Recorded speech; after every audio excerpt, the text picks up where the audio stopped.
Hi, Tad Johnson with Island. Today I'm joined by Jason Trunk, one of our SCs in Texas. Hey, Jason, thanks for joining me today. Hi, Tad. Glad to be here. Hey, so you were just telling me an interesting story about an airline you're working with. Can you tell me more? This is a large global airline based in Dallas, and they have about 1,200 users in their IT department.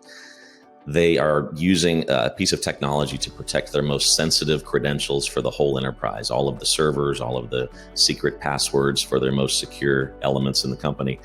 And they are now using Island to protect access to that system.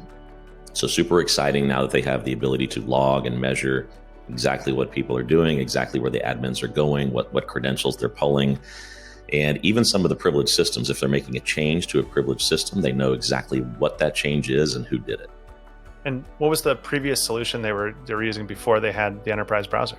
It's a technology that I'm seeing a lot of lately called CyberArk, which, in one of their use cases was really interesting. They have, CyberArk has all of these user accounts. So imagine 1,200 admins coming in to gain access to remote servers and open up remote desktop and those types of things.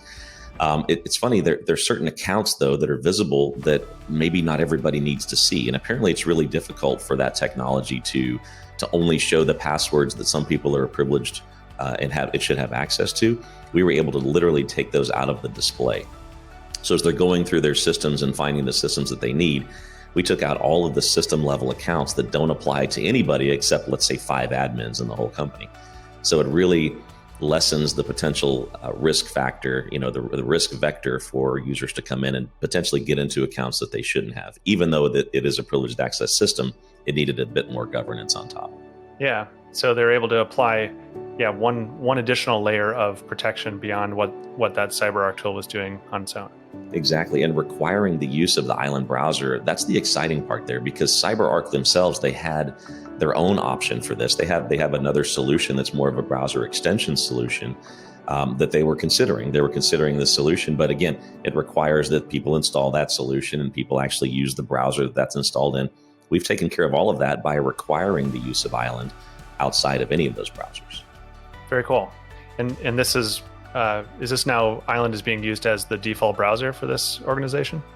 Anybody that wants to go to CyberArk, in fact, anybody who wants to go to CyberArk or the Azure portal for Microsoft Azure, if you're an Azure administrator, that's now required to use Island to get there. And again, the same reasons apply. They didn't have any governance over folks going in and creating virtual machines they shouldn't have, or deleting resources while there's a change freeze in effect. So all of those types of governance level items can now either be enforced at the GUI level through policy within Island, and then further audited and logged if they needed to later inspect that data.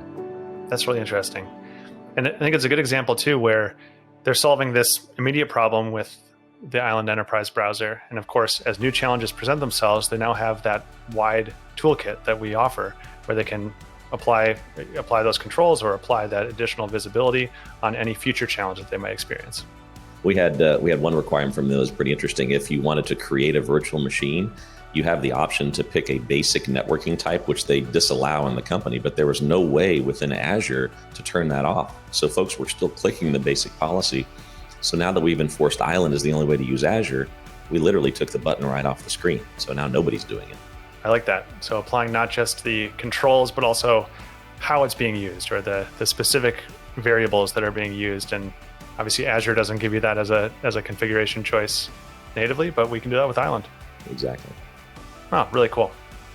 Well, thank you, Jason, and we'll talk again soon. Thank you.